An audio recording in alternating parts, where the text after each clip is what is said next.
I'd like to welcome Chaise Levy to the Fifth Direction community this evening.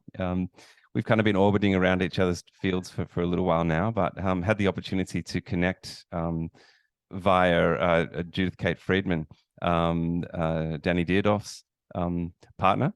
And it was just a beautiful experience. We connected in really well with a kind of intimate group, and since that point, kind of connected again, and now find ourselves in conversation. So welcome, brother. Great. Thank you so much, Asher. I'm happy to be here and just to have been touching into what's gone on with the fifth direction. So thank you very much for bringing me in this level. Oh, not at all. And what I like to do to begin is kind of like just for people out there listening, just to orientate themselves a little. Maybe you could let us know kind of where you are in the world geographically, and then maybe also where you are at the moment, kind of mythically, if that's a question I can ask you. Great. Thank you. Yeah. I currently live in what's called California in the United States, Turtle Island by other names, and in the unceded territory of the Southern Pomo Coast Miwok people, so in Northern California, a town called Petaluma, currently. Yeah. And mythically, what a good question. Um, hmm. I think that one of the big themes that's been coming up, which was interesting to see it as a theme also in the school this month, is or in the on the online, the hanged man, the fool, and this kind of um, sense of uh, the being bound, and also um, the tension between being bound and also being in flight and being ecstatic keeps coming up for me mythically, and connected to that, the big, just the ways in which when you're living, you can likely hear my little one in the background, when you're living in relationality, the ways that relationships are binding us, but also giving us that capacity for the ecstatic and flight and those mythic realms. So that's what comes to me right now where I'm sitting. Wow, I resonate with that a lot, man. With a little guy at home as well, and there's that kind of there's that polarity, isn't there? And that ability, that mythic ability to kind of dance in the tension of these kind of two opposite kind of themes in a way, isn't it? The idea of being feeling constricted, but also at the same time, the whole thing giving you a sense of freedom. hmm Exactly. Yeah, that generative tension between those things. I Yeah. like the idea of, like, you know, that tension creates electricity, and so to like really be with Mm. that in my life when I'm feeling those things pulling on each other, whatever it Yeah. is, whatever the opposites are. I mean, like, oh, that's electricity, that's power, that's creative dynamism Mm. in that's untapped in some way. Also known as potential, hmm which I think is a beautiful thing in terms of the way we use the word potential. That it has an electrical kind of etymology, but we see it as kind of potential in terms of what I can be, um, mm which is a beautiful thing. So Chase, my friend, what are you doing in the world in this kind of mythic sense? Like we talked a little bit about your passion for the stories and for the myths, but how are you expressing that in the world?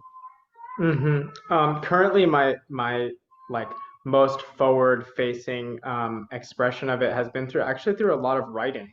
I was going through I did a few years where it was mostly telling in public, kind of hybrid mixture of Zoom and in person. I was lucky enough to live in an intentional community in Oakland called Canticle Farm that my wife's parents started about 12 years ago. And for the last 7 years, my wife and I were living there. And to get to have a place to both tell stories internally and also invite people in to tell stories, and that was a lot kind of in that realm of just tending the heart of community with stories, And recently, it's really been moving into distilling kinds of years of different projects that I took on and ideas that I followed and putting them kind of tracking themes and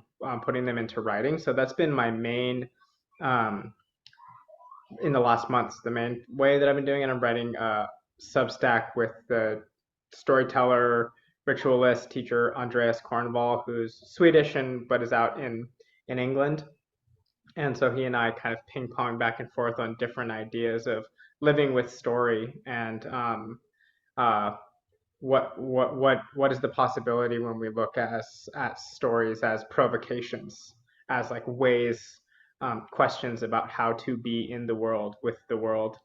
So that's been a lot, and Yeah.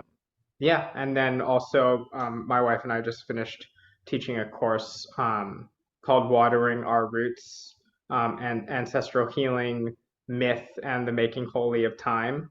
And use being in the context of talking to settler descended people in Turtle Island, mostly here, and people whose families at some point um, were either brought in forcefully or bought into the project of whiteness, and talking about what does it mean to connect with story, connect with poetry, connect with the earth as places of connection to resource for these like hard journeys of transformation and co-liberation that we're getting called to in this time. So that's another aspect that's been coming up. That's yeah, that's really enlivening and full of power for me currently. Wow, there's a bit going on. The course sounds amazing. Very kind of like spirited in terms of the threads that we like to pull at the fifth direction. So I'm sure people listening will be attracted to that. There's no doubt. I mean, when you're telling these stories, I'm really interested in the intentional community. Actually, tell us a little bit more about that. You said your wife's parents founded it. What is it actually in terms of its mission, its purpose? So yeah, so this community is called Canticle Farm, and it's kind of built on the foundations of a few different things, but the three main pillars, or I would say four really, are Joanna Macy's work that reconnects. My mother-in-law, Ann Simmons Booker, has been closely working in like an apprentice assistant co-equal role with Joanna Macy for I think probably 15 years. She'll watch this and she'll text me, so I'm sure. And then so the work that reconnects Franciscan theology and like the life of Saint Francis, um, and really in this sense of like when Francis was at the end of his life, he wrote the Canticle of Creation, where he called out to all of the things in creation, including death, and named it as his sibling. As this beautiful declaration of interconnectedness. And my wife's parents both grew up well, my wife's mother grew up deeply in radical social justice oriented Catholicism, and my wife's father Terry found it later and was actually training to be a priest when he met my wife's mother. And so this it's woven in their story. The third pillar being Bill Plotkin's Animus Valley Institute and Soul Work. They've both been working with Bill for a long time, and he's a friend of the community. And the fourth is nonviolent communication and restorative justice practices, who both of them are deep practitioners. And so this piece of land that they've been on, they've been there for almost 40 years, and it's always been open, no fences. And then about 12 years ago, they decided to kind of formalize the community, and started slowly over time through collaborations and donations and all of these things. It's now eight houses and a yurt in deep East, in like very urban deep East Oakland, and doing outward facing programs, food support, connecting with the Seguritate Land Trust, which is a women-run land trust, Chochenyo Ohlone land trust here in California, partnering with them, sort of these amazing hub, and there's a workshop space where we're doing teaching and things like that, and so that's like the main. I was bringing story in there as like how do we connect? How do we think through the mythic lens? What does that do to our work as activists, as people who are showing up for transformation, if we're bringing in these old stories, mostly in my context, telling old stories from the oral tradition. Wow. Amazing stuff there. I mean, every single pillar you mentioned there is something that I feel, deeply connected to, Joanna Macy's work, certainly Bill Plotkin, NVC, just wonderful stuff you've mentioned there. So this story telling of yours, was that to the community, or were you inviting public to come and listen? Well, at first, when I was feeling a little shy about it, which I tend to be a little bit of like leaning towards hermit in the laboratory and less towards like doing things public. It was really, my few friends who are interested in, I don't know, the word that's coming to me that sometimes feels hard to use in my position is like decolonizing whiteness and European ancestry. They all got stoked. So it was just like this kind of little crew of people where we would share stories and share our research into different things. So it really started there and sort of built into different people from the wider community coming. And then in my last year living there, kind of culminated in this big public-facing project that I was doing called the Arthurian Year that was did these kind of same practice with looking into the stories, looking at it from a decolonial lens, looking at it from a healing lens, but particularly in the Arthurian complex of stories, and can talk more about that. But so it kind of grew and grew into the point now where it's all of the storytellings I'm doing are public, are I'm doing them openly, both online and in person. Wow. And so is the Arthurian tales and stories that kind of canon where you're naturally drawn, most connected to? Or you tell me about kind of your word hoard, to use a sort of Beowulf term. I love it. Thank you. Brings to mind that John O'Donohue poem that I wish I had memorized, where he talks about the word hoard. I wish my bookshelf was here, but it's not. Well, I think it's a complex question. That project came about. I was at my sit spot. I'm kind of deep lover of going to the same place over and over again and paying attention. And so I was doing a sit spot challenge where I was going every day for a full year cycle to the same. I had kind of 2 or 3 different spots because I traveled a little bit during the time, but mostly this same spot under a willow tree in the yard there. And one day was sitting at the spot and just I've heard, in the Irish stories, they talk about a geish, these kinds of spells that compel us. And so it really appeared to me from in that nexus between me and this place of like, you've been telling a lot of stories, you've been learning stories. I had gone to England and done the summer school with Dr. Martin Shaw at the West County School of Myth, was telling stories from all over, and it came down to me like, there's something about an ecology of stories. Like, what does it mean to like pick up a whole forest of stories, so to speak, and just really dig into that soil and allow yourself to be there. And so this kind of came, and then very swiftly after that, I had Marie-Louise von France in my head talking about how the stories that you loved as a little tiny person have something to tell you about the work of your soul in your adult life. And so it just, lightning flash of like, when I was 4. I saw like a cheapo child's production of some Arthurian stories in a mall somewhere in Southern California. And it was just like, you know, just it was the lightning bolt. Suddenly I was in that. And that was the thing that mattered the most to me from that, for so long in my life. My young life was so guided by those stories. So it was this sense of returning to 4-year-old self and trying to figure out what the lightning was and what it was trying to say. So I did a full year where the only stories that I told and the only stories I researched were from the greater Arthurian canon. And I ended up doing 13 public storytellings that were recorded, and it's accompanied by a long like theoretical essay on my praxis and what it was like to do the process and who was influencing the way that I was working.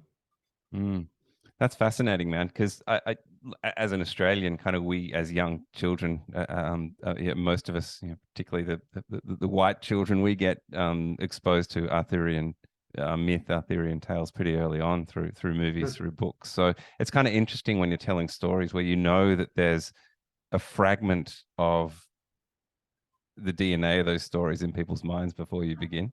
Rather than kind of telling a story like, let's pull, like, Martin's great at pulling those Siberian tales in, and you're pretty certain that no one in the room has got any concept of what that might look or feel like. To me, there's a big difference, isn't there?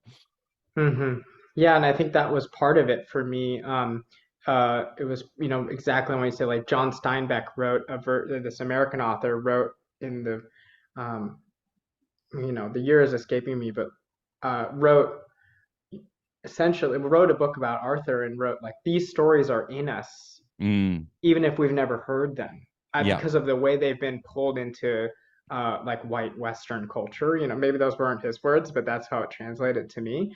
And for me, that was the curiosity, was like, okay, these stories are, it was, the personal thing, but then culturally, as far as the work, the greater work, is like, these stories are in us. They're in our imaginations. All of these characters, both the heroic and the horrifying, are in there. And so what does it mean to make myself a medium for all of those different voices and all of those different patterns of being, and the wicked and the wonderful, and see what happens as a, like, kind of alchemical process of tracking this landscape of my imagination that is there, whether or not I'm conscious of it, and really, like, when I wrote up my first invitation to the project in December of 2021, it was like, yeah, this is about being with monsters. It's about having good capacity to meet the monsters that are with us, and learn a different move than exiling them and turning them back into Grendels. Like, what's the other move? What's that, like, okay, you're here, join the table. And maybe you transform, and maybe you don't. Maybe you stay monstrous. So I like that. That, yeah. There's a very Martin Shaw-esque kind of phrase there when he says, look at the story through the eyes of the monster. So even one more step than being with the monster is to actually look at the story through the eyes of the monster, which is kind of, to me, the next move.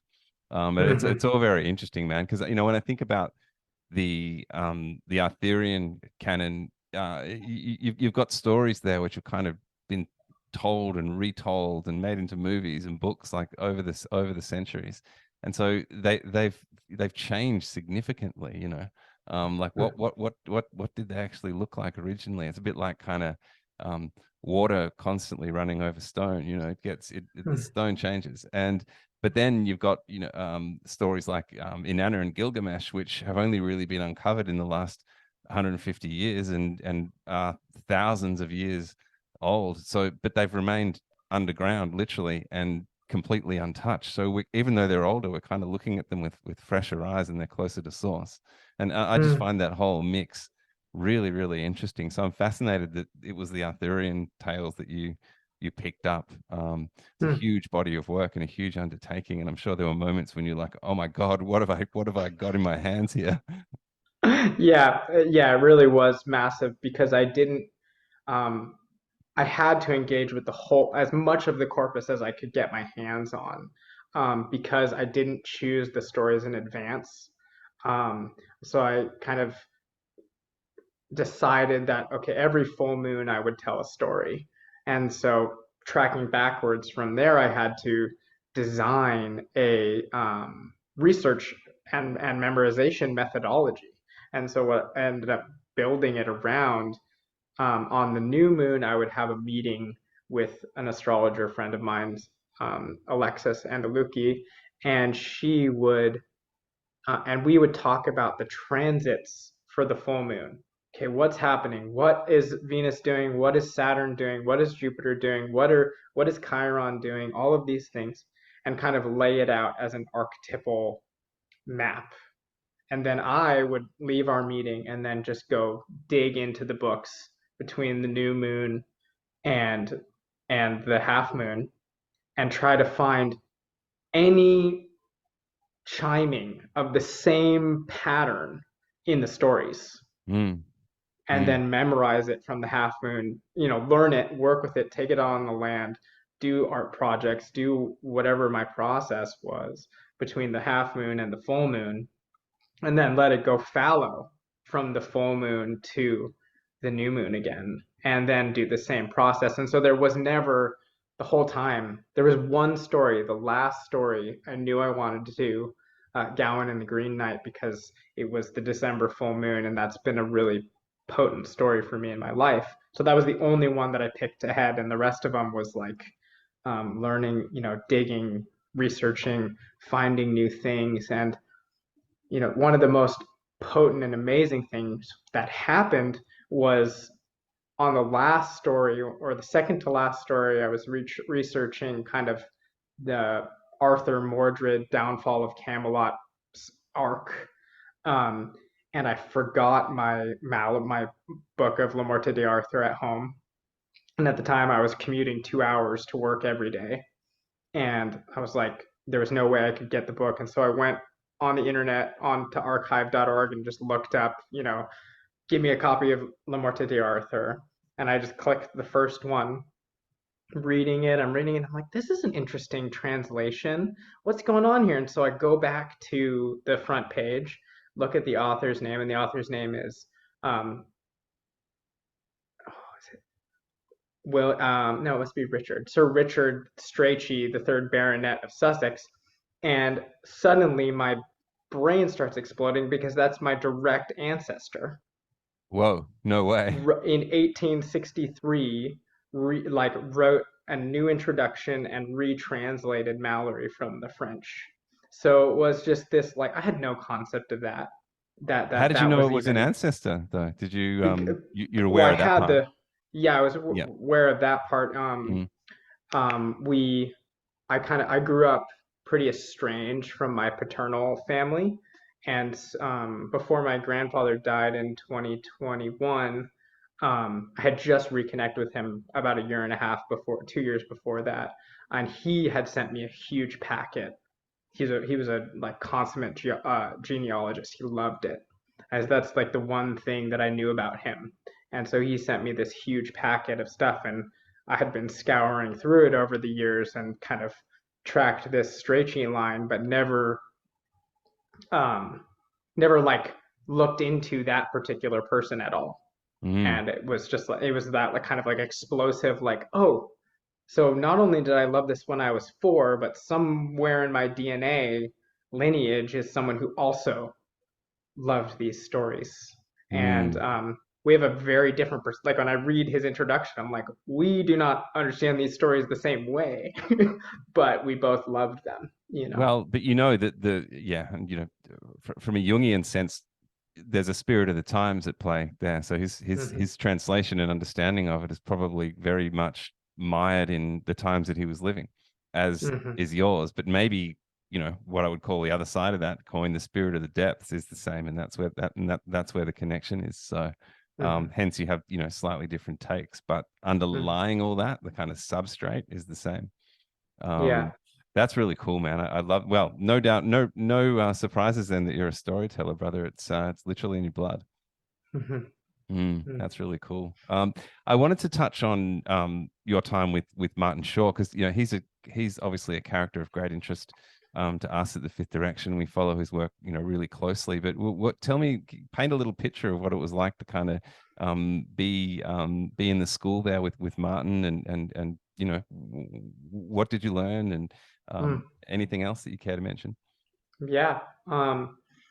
Yeah, what a beautiful time to like reflect back. So my wife and I went together to England and Wales and Scotland in 2019. Actually, just after I received that packet from my grandfather, and it was kind of like we were tracking our way through some of the places that showed up as birthplaces for from people in the family tree of my family. And we weren't married yet. We had been dating for about 4 years, and on that trip, we got engaged on the top of Cader Idris, the mountain, where that they say, if you go up there and you spend the night, you'll come back mad, dead, or a poet. I was like, okay, well, I can't spend a night because it was wreathed in fog, which they call, uh, the Gray King. And if the top of it's wreathed in fog, you don't go up there because it's way too dangerous.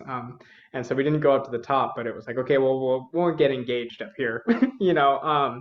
And so incredible experience to have that. And then we actually also got pregnant with our son while on that trip, Wow. when we were in Scotland. And so my wife was pregnant with our son while we were at this school with Martin, and that we kind of ended our trip there. And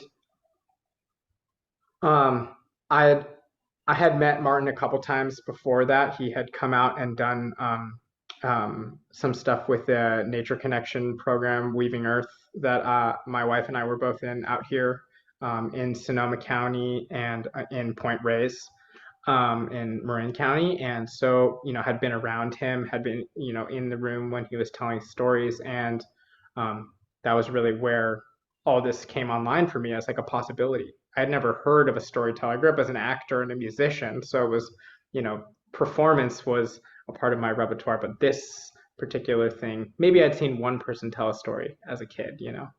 Um, and being at the school was this really deep sense of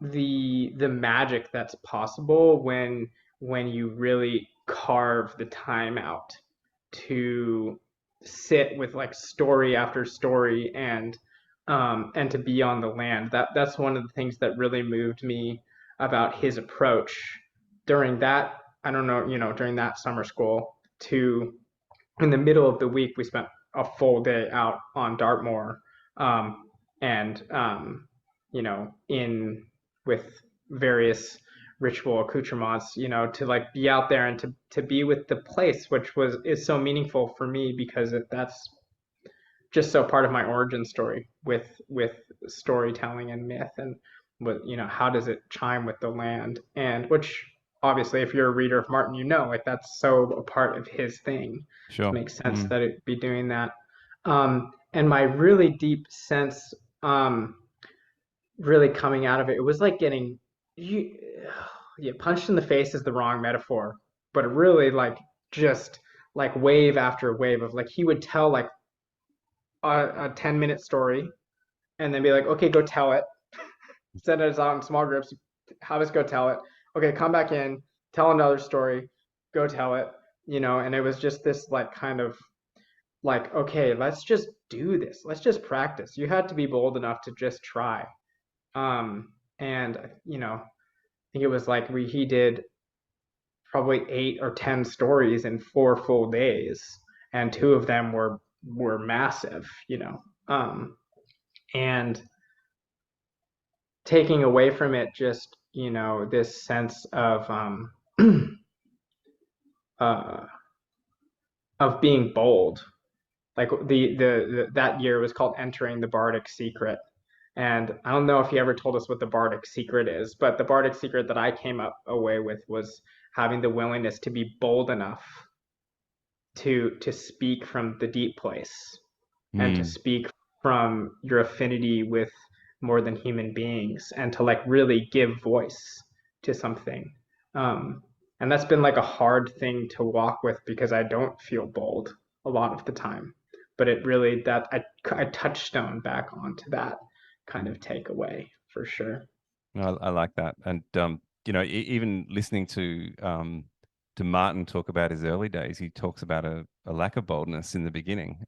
So he had to work through that stuff as well. I remember him talking about this idea that he was too scared to come out from behind his drums, you know, Mm-hmm. when he was telling stories because they were kind of like they kept him safe. Mm-hmm. So, what you were feeling, what I've felt, what perhaps many listening have felt too, and stepping into any endeavor like that, there's you got to be bold, right? So I love the fact that that's what you came away with. It's beautiful. In fact, um, talking about those mountains, and you reminded me immediately of David White, and there's a beautiful line that he often uses, which I hold close to me, which is find the place where you don't know what to say and speak from there. Mm, Mm. that's so beautiful. Yeah, Yeah, isn't it? that's so beautiful. Mm. Mm, mm. So yeah, Yeah, I feel just I'm dancing with all the words that you're sharing here. It's beautiful. Thank you so much. I really feel like you're speaking my language and from a community perspective, our language. So I'm glad you're here, brother. I really am. Um, mm, I'm going to take a little backward step now because you mentioned Andreas Kornevall, and mm, I'm not going to let that go without kind of diving in there because I think I remember you saying that for a while he was kind of a mentor of yours. Do you want to kind of talk a little bit, add some color to that?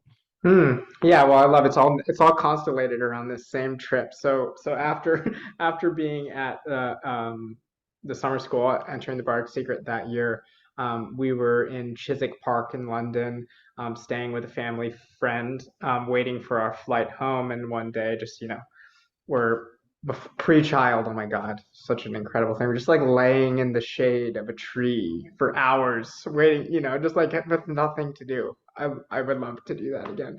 And and it was an ash tree.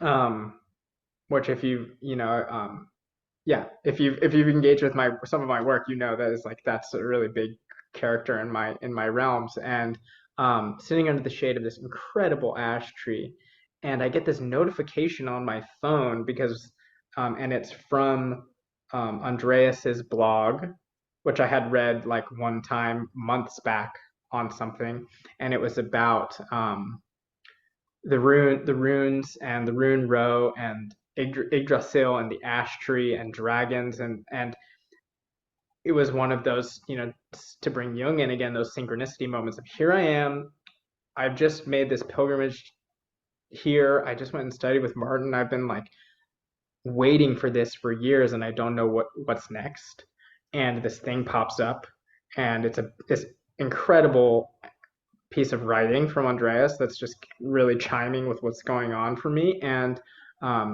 I see that he has a course coming up. And actually, no, I see that I've been, search him up on YouTube, all these things. And he's like, a course had just passed. So there's no opportunity to study with him. And so then it was kind of this holding pattern of like, there's this thing happening with these synchronicities. I want to check out what this guy's doing. And so obviously next course that came up jumped right on. Um, and so sort of from 2019 into 2020 and 2021 or into 2020 was like just taking his online courses every time something came up, and being that kind of like I was in a sort of position with the forest school that I was working at that I could kind of make my own schedule. So the days would change and I would call up the forest school and be like, listen, it's really important to me to get to keep studying.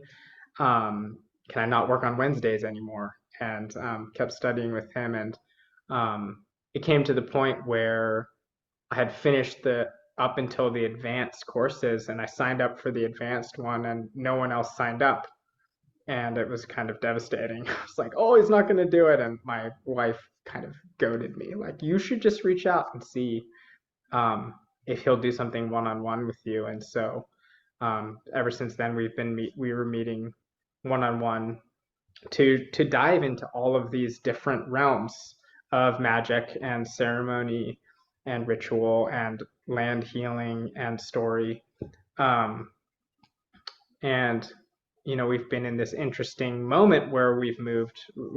I'm just so blessed to feel this sense of like moving from mentor mentee relationship in certain facets of our work into now we're running this publication together. We're designing things together. We're hopefully going to get a year-long course out into the world of how he and I's work together and what they could do for people in the next few months. And so yeah, just so that like welcoming of him into that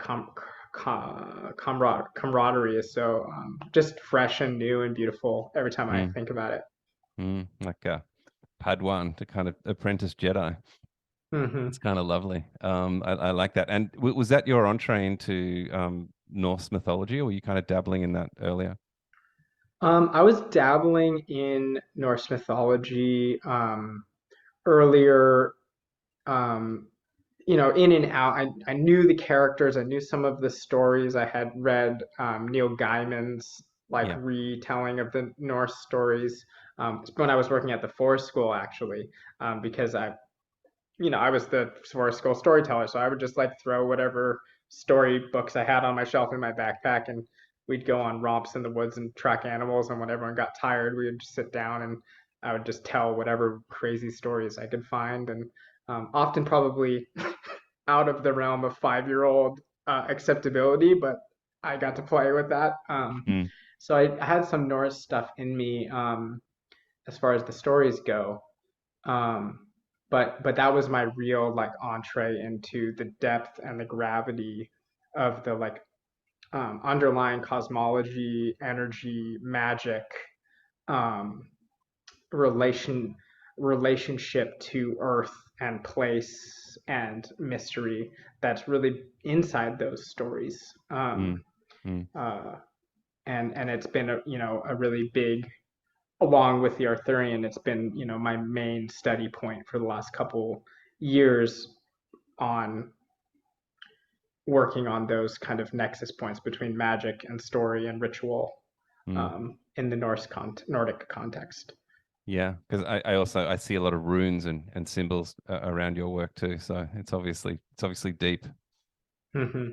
Yeah, yeah. It's that's one of those places where it's like there's the I really through my work with Andreas and also from watching people like Martin, it's really obvious. It's become obvious to me that the role of the magician and the role of the storyteller are very hard to pull away from each other, and so a lot of um, my work has taken on those functions of like how do these magical symbols like the runes and sigil craft that you can see that I'm using in the way that I'm putting my work in the world. Those are symbols and sigils that are calling to people's unconscious to pull them into the imaginal, right? Mm. And to open portals to conversation with place and with other beings and with the beings of the story, and they're healing symbols, and there's such an ethic that I'm really working at the edge of like how much do you influence people with your magic and your words, right? Which is something you probably think about as a teller too. It's like Mm. how much am I influencing people's morality and people's understanding of the story in the way that I'm telling it? And the sigil craft feels like a part of that same question of like these are powerful uh, magnets for magic, Mm. and to use them is an intense thing to invoke, and they do something to us whether or not we believe in magic. Well, you Probably don't is have to. another question. Yeah, you don't have to believe in it, do you? It's like Hmm. um What did Terence McKenna say? Truth doesn't need your participation. That's great. I haven't heard that Terence McKenna one. Yeah, That's yeah. awesome. Well, he actually ended that quote by saying, "But bullshit does," Exactly. which Wow. which I really like. Yeah, yeah. Hmm. Um, wow. Well, I guess, leading on from that, where to from here, Chase? What's unfolding for you? Hmm. Thank you. That's a really good question. Um,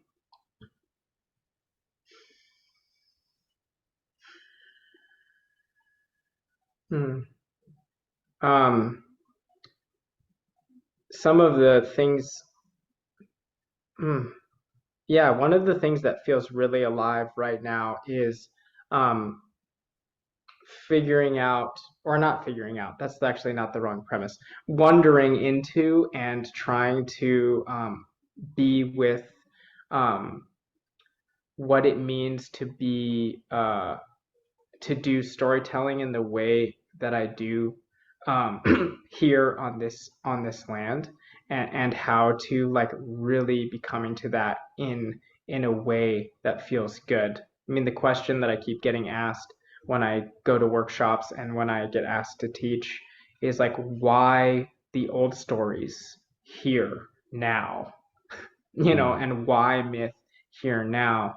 Um, because I work with a lot of people who are totally into the idea of the imagination as one of the most powerful tools in the activist toolkit, right? Like dreaming new worlds and doing these things. Those, and these questions about like why the old stories and why and what's the morality and ethic and procedure of using them here on this land. So those are like really things that in this coming year I want to like dive into and have hard and beautiful conversations about in my work. And I think so. That's one lens.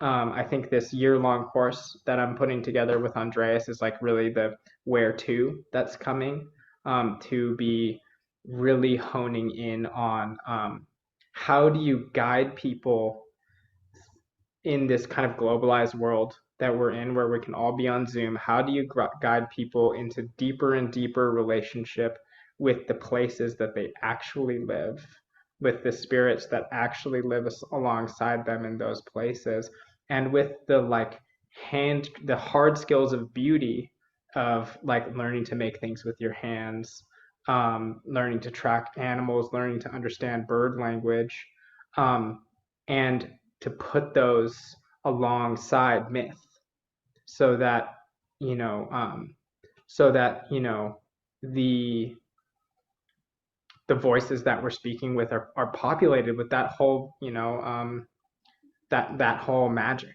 of the mm, landscapes that we're from. mm. And so that really is coming alive for me, of more of trying to get back to my nature mentoring roots and how to really facilitate that for storytellers. Um, and so that's another kind of place. And I'm waiting for the next Geish. I'm waiting for the next story cycle to pick me up. I've had a few different things tingling and tangling me in, and they all haven't really landed yet. Mm. Um, I have a couple storytellings and rituals coming up in the Norse world with Odin stories, and so that's kind of alive. But there's some Finn. I think Finn's out there somewhere waiting for me. Finn McCool. So I'm feeling something trembling there. Yeah, those are sort of things coming. Maybe hopefully writing a book this year if I can really have a couple chapters. But yeah. That's beautiful, man. Yeah, the book thing. It's always there in the back of my mind too. It's I think it's got to really grip you, and we almost become insane about it to Mm-hmm. make it happen. But yeah, I'm glad you called in Finn McCool, because like I feel like we met through the telling of a Finn McCool story. And so I think whenever we're speaking, brother, I'm going to probably feel his presence. Um, Mm-hmm. so that's beautiful that he did come in, because you did say last time we spoke that you were kind of investing a bit in the Fenian cycle. So it's a beautiful um, it's a beautiful landscape, isn't it? It's incredible. I have a friend, Sam Edmondson, out here in California, who he recorded. Well, he did a storytelling of the story, but he wrote like 14 songs Whoa. inside of it, and did it as this like back and forth between music and actual and telling. He's also a student of Martin's for a while, and so really incredible. And so I think I one of the hesitations I have with the Finn cycle is just like, when I was first introduced to it through his supporting with that process. I played banjo and guitar as part of the backing ground band during this performance, and just how deep of a well it is, and how much poetic fire it asks to be really done in the way that in a certain way. Mm, Um, you know, there's incredible bones in that story, and you can do it light and light touches like we heard with Danny the other night, and then mm, there's also the other side of that whole Irish story and poetry realm, which are those just like incredible spider webs of language that just like explode and throw you into enchantment. mm. So I think I have a little bit of that sense of like, ooh, if I'm gonna do this, I better be sharp. I better come with the dagger between my teeth kind of energy. Well, Yeah. boldness, my friend, right? Hmm. Back to that. But you're right, another thing that David White says, the idea was that the greatest poet in Ireland was more important than the king. Hmm. Hmm. There's a massive sense of kind of duty and responsibility and honor around that title. So interesting. And I meant to ask you, man, do you use your musical ability in your telling? Are you playing banjo and bringing it all your skills to bear? Um, with occasion, Right. with occasion, yeah, it's one of those things that hmm, I really put it down. I really put down music at a certain point. Yeah, that's a big long arc, and really, was there. Do you know the story, the Earth Gnome or the Gnome? It's a Grimm's Brothers story. So in the way that Martin tells it, and also in the Grimm, there's Yeah. he's in the underworld, and he Mm, picks up the silver flute the first time, and it's like, now is not the time for music. So the first time I saw Martin tell a story, he's up there in the full tilt of this story, and the whole just gets quiet for a second, and it's like, now is not the time for music. And at the time, I was living in the back of a recording studio. I was working on an album. I was busking on the street corner every single day. Like, it was like a real thing, and it was like, whoosh, yeah. oh, Yeah. whoa. Yeah. And I just stopped. I quit the band I was in. I moved out of the recording studio.